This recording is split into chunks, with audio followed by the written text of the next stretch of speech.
No, I flipped. Alright, and then I'll talk a little bit about the timing system.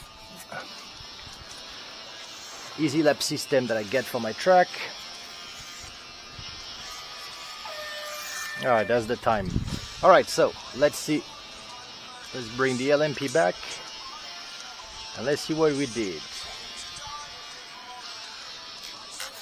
Alright. Oh dude, this looks nice. Oh yeah, I gotta paint the diffuser in black. Alright, so what have we got? Best 801 015. So I don't have yet best time for this layout, so it seems like this is running in the 8th. I got 83, 803, 82, 84, 81, so this is an 8-second track, which is good. That means we can do like good 20 to 30 laps races that are gonna last about 5 minutes, so that's gonna be good. Alright, so little puppy is doing really well.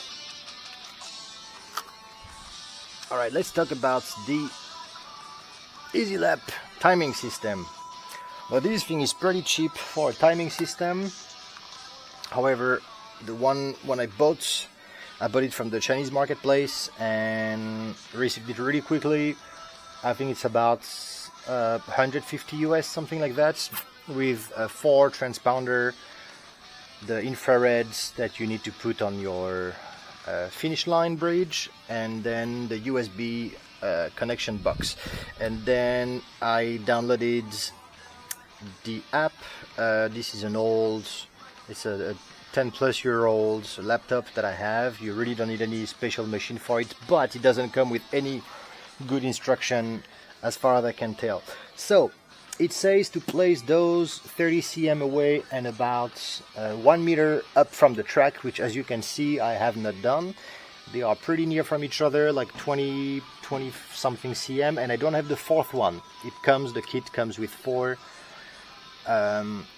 sensors here, and so my bar is 1 meter long.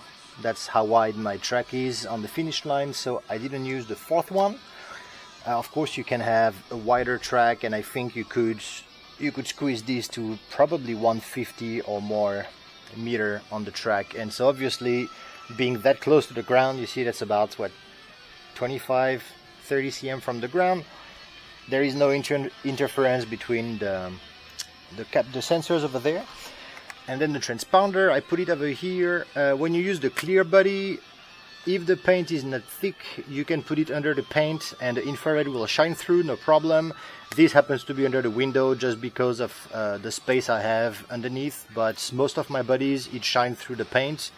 Some it doesn't, because I have multi-layer paints, and so I stick it on the outside, or I find a window like here, or I make a hole for the infrareds to stick out.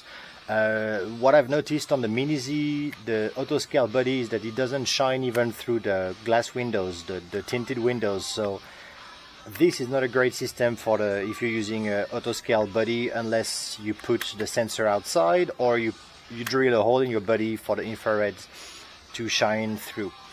But as far as I can tell, it doesn't shine through. I don't know if it's shining through or it's reflected because of the angle, but it doesn't work really properly under the auto scale buddies. I've tried under an LMP, an 86 and a BMW, and it's the same on all of them. So good for clear buddies, not good for hard buddies. And then once you get the software, well, good luck finding any information about it online. So what I figured out is, first of all, you go to the option icon. In the option icon you go to the EasyLap, and you need to click on connect a few times before the connection goes green. Of course, after you have plugged your system with your USB.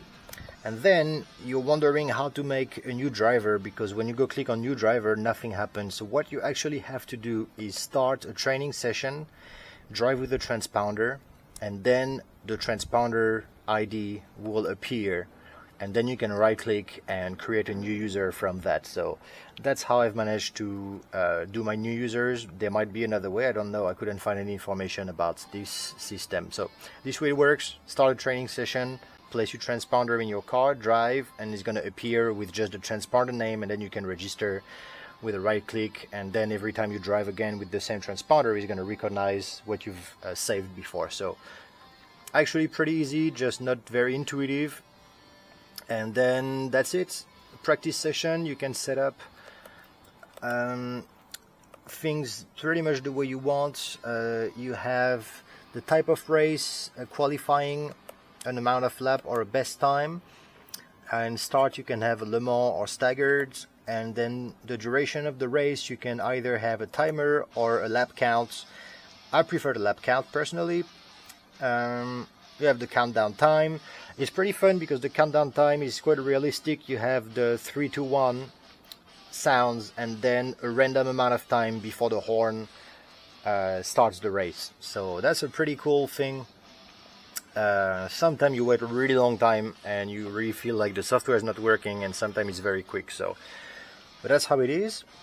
And then of course here you can keep all the positions on the track, the best laps that you've had, and overall track best time. And then I know that you can set up different tracks and so on, but I haven't gone into that so much. I'm just going to use it for, I want to be able to time the car, time the bodies, time the tune-up on the cars. So I have changed. This is the third layout that I've had for the track.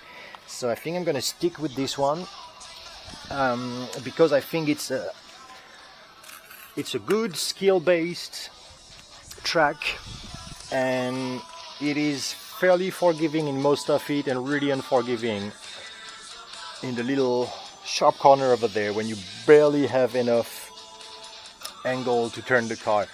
So it is really a technical bit over there. Basically starting from here, from this arrival here, this is what makes or breaks the lap time.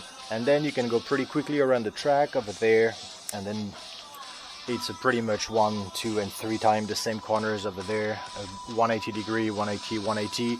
The only difference is that the center points are different. This is some kind of a shoehorn shape over there with the aluminium. This one is much wider, so this is much trickier. I keep on banging this one. And the one over there, it's more of the band, the red and white band on the floor. I don't know how they're called, but it's angled, so you can actually cut this one over, but if you cut too quickly, you can flip your car. So 3 different style of center points for the corners. And then these ones, I think I'm going to modify the end over there.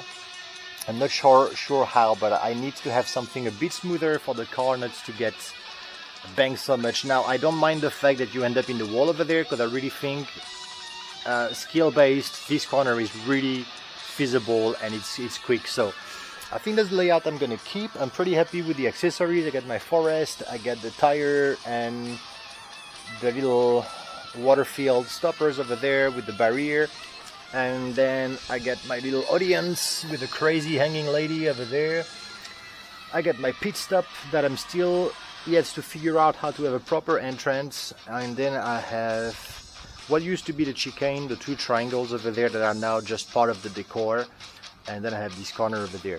So I think for the layout I'm gonna really stick with this one, and I'm planning on doing some kind of 124 crawler track over here with fiberglass and chicken cage. So I'm thinking about doing something maybe over there, or maybe to fill up the behind of the track so I can have some kind of a hanging rock over there, or maybe even a tunnel, something like that. So this is something I'm going to be working on in the coming weeks when I have free time. And yeah, so let's go again and have a few more practice laps with the car and see how it goes.